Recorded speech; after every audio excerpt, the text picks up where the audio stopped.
Okay, so this week I wanted to try out doing a temperature controlled fan. Because when I first opened my Arduino kit, I saw this little fan in there and I thought, oh my gosh, I really hope I get to use that thing. And, considering it's 80 degrees in December, a fan seemed like an appropriate thing to test.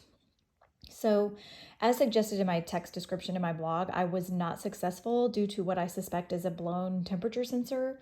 But either way, this is the description of the circuit and the code that I attempted to use.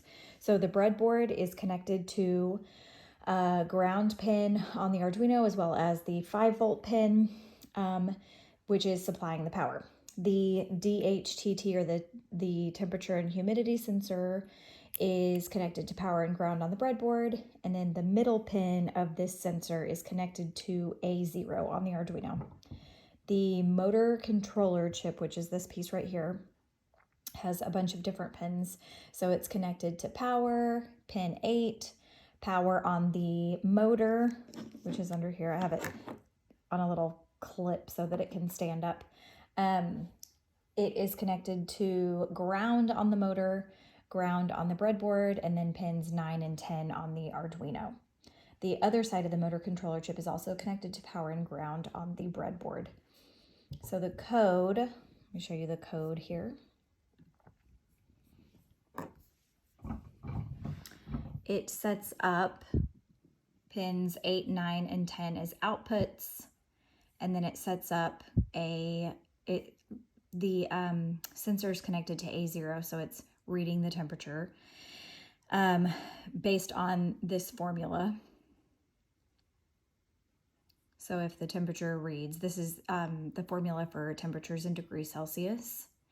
And then it says if the temperature is, the lowest would be 31 degrees Celsius, it would have a pulse width modulation of 100. So that controls the speed of the fan. So basically, once it hits that temperature threshold and the fan turns on, then it runs at a certain speed. As the temperature gets higher, it runs at the maximum speed, which is 255 pWm.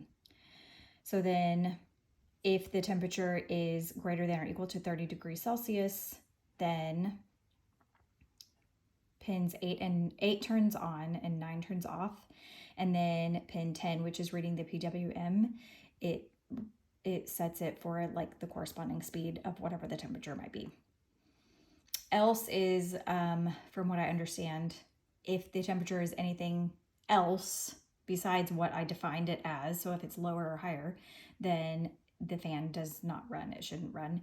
And then serial print is all of the data that the sensor is collecting and should print in this window down here. So I'm going to show you what happens because mine didn't work, but the fan does still come on. Let me plug it in, excuse me.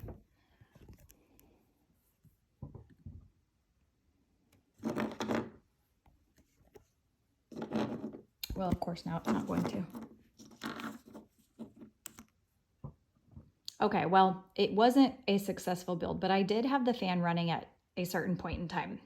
However, the fan would run and then it would stop, and then it would run and it would stop. So after a lot of troubleshooting, I figured out, I think this sensor is broken because, well, not broken, I blew it up. I had it in there backwards at a certain point and I was switching around ground and power wires and the sensor got hot, which it's not supposed to do. And I think that's when I burnt it out. But the way I figured it out is I went to my husband and he helped me. So in this serial monitor,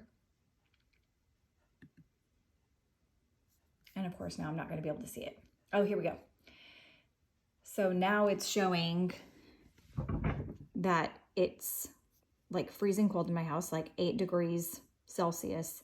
And it's showing that the pulse width modulation is negative 296, which if you remember from above, I had it set to 100 is the lowest and 255 is the highest. So earlier, this is why I think the sensor is broken, is because earlier it was saying that it was like 932 degrees in my house and the pulse width modulation was up in like the 9,000s. So anyway, it wasn't successful, but I think it's because of that. I feel like if I had a different sensor, it would work. And my fan was spinning earlier, but now it's not. But it's my first one that's not successful, but at least I think I have a reason why.